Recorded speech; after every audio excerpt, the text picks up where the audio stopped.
So ngayong araw na to kasi pinanganak tayong masipag. Hoy, masipag. Anong gawin dapat sa masipag? Siyempre, maglilinis. Yan talaga naman gawain natin eh, diba? Kasi pinanganak tayo sa pobreng lagay. Hoy, pobreng lagay yatay. So dyan no, kasi nakita ko talaga na makalat kaya nililinisan ko lang talaga yan. Total, wala naman talaga akong gagawin kasi tapos na rin ako magwawalis. Kaya inayos ko na talaga yung mga sabon kasi tignan nyo wala naman talagang takip iwan. Kinain nata yung mga takip. Kaya pinahanap-hanap ko talaga yung mga takip niya kasi nawala talaga. Tapos tinugulat ako ba't may pakainan ng aso dito. Hindi naman talaga yung pakainan ng aso. Huy, kakuyaw ba ni mo mag voice over inday? Kapaspas ba? Then after that pagkahuman ako di ato no. After that ako nahuman. Pagkahuman ako ato diba ako na siyang gikuha. Kaya akong gipangkuha tong mga tuwalya para ma-arrange na para hindi talaga siya magkalat sa isang lalagyan. Kaya kumuha talaga ako ng isang lalagyan para masiparate yung mga tuwalya, di ba? Ay, siya lang. Murag katagal-tagalog naman ko anin, no? Buwang daw. Daga na po yung atakihon. Huy, atakihon. So, diyan na ako na siyang gipagita. Dawa naman ko nakita ng mga tuwalya. So, ako na siyang gisirad. Ako na ibutang gipatong sa diha. So, kulang pa man na siya, no? Kulang pa na siya kay luag pa dyan kasi tanan. Ako na pangon ng mga basket. Dala mahawa na diha. O, di ba? Then ako siyang i-arrange. Pagkaman ako, syempre, mga box diri nga daghan kay tanan. Ingon nagtambakan ang mga basura. Ikuha na ko itong bag na kung say sulod. Tayo sulod nga nung tungtong pamantawon to diha.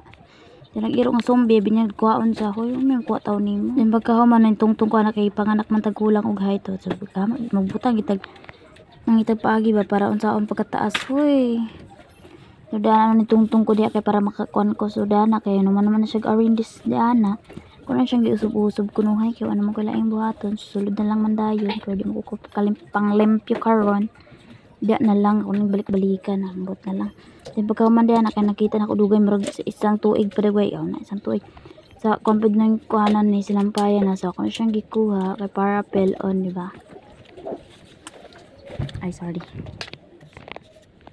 So diyan na kay nakuha na nako tanan. Syempre ato na siyang ibutang diyan na kay para pil on unsa pa na ibuhaton na sa pag man idansok tanan aw dansok. Pagkaman di ano kaya ako na siyang gipilo diyan na kay paspas man kay ta mapilo niya nakalimot pug kun saon na to pagpilo awad day wardihon para mahuman. Ako na siyang gipilo-pilo diyan no para mahuman gid ang tanan og malimpyo ng diana. Nya kaya ako kay buang-buang kay dali ra kay ko makalimot og kun saon to pagpilo awnan. Matik basta kay nagpilo na ginagmay man na.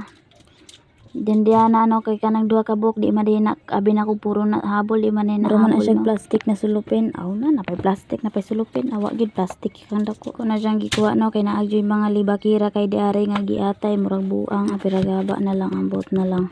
Udan ako na siyang gitangtang na so ako na siyang gipilo-pilo diha ginagmay kay mura man na siya bag inig pil on. So kana diha nag-arrange na ka siya pilo niya upjud na ayo nakalimot kung saan to siya pagpilo. Mato akong giwarte-warte. Di pagkahuman anak kadugayan akong pilo-pilo murag una-una na ko mao magid ni. Ari paglantaw na ako kay mao man hasta na akong lipaya oy. Pagkahuman ako ato syempre ako nagisunod pud eco bag no.